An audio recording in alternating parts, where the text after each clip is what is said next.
पाकिस्तान के कब्जे वाले कश्मीर में बगावत की आंधी चल रही है। डॉन के मुताबिक ज्वाइंट अवामी एक्शन कमेटी ने गुरुवार को घोषणा की है कि अगर उनकी मांगें पूरी नहीं हुई तो वो 15 जुलाई को मुजफ्फराबाद के लिए अपना लंबा मार्च फिर से शुरू करेंगे।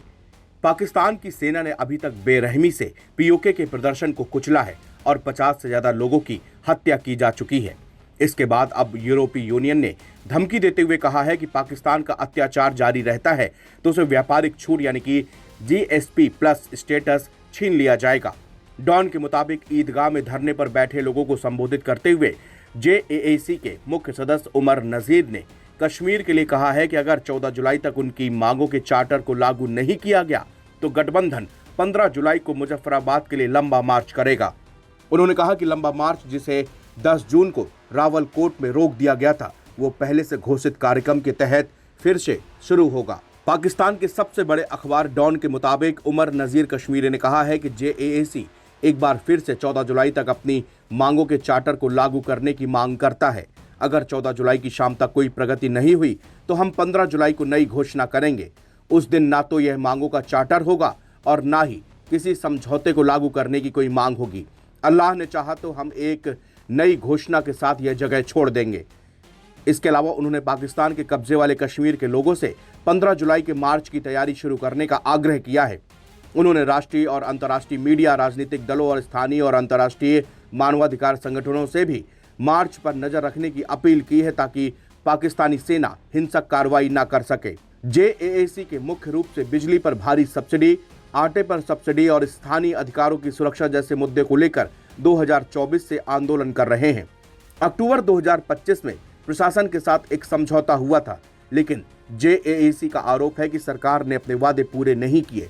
इसके बाद तनाव फिर से बढ़ गया है। ज्वाइंट एक्शन कमेटी का यह भी आरोप है कि पाकिस्तान की सरकार ने पीओके में आवश्यक खाद्य पदार्थों और दवाओं की आपूर्ति रोककर आर्थिक नाकेबंदी भी कर दी है। ज्वाइंट एक्शन कमेटी के प्रदर्शन को लेकर ताजा अपडेट अब तक के क्या हैं? इस महीने की शुरुआत में पीओके सरकार ने ज्वाइंट एक्शन कमेटी को आतंकवाद रोधी अधिनियम के तहत प्रतिबंधित संगठन घोषित कर दिया है।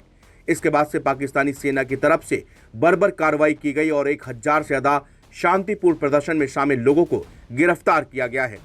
50 से ज्यादा लोगों को पाकिस्तानी सेना मौत के घाट उतार चुकी है। डॉन के मुताबिक रावलकोट के पास प्रदर्शनकारियों और सुरक्षा बलों के बीच हिंसक झड़पें हुई, जिसमें कई लोगों के हताहत होने की भी खबरें हैं।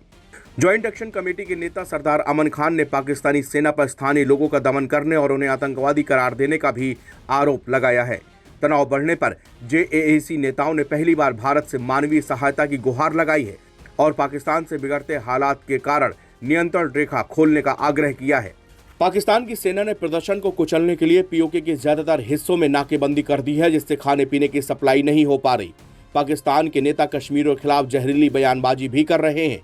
प्रदर्शन का केंद्र रावलकोट है, जिसे चारों तरफ से असीम मुनीर की सेना ने घेर रखा है। ज्वाइंट एक्शन कमेटी के प्रमुख नेता जय शौकत नवाज मीर को गिरफ्तार करके अज्ञात जेल भेज दिया गया है।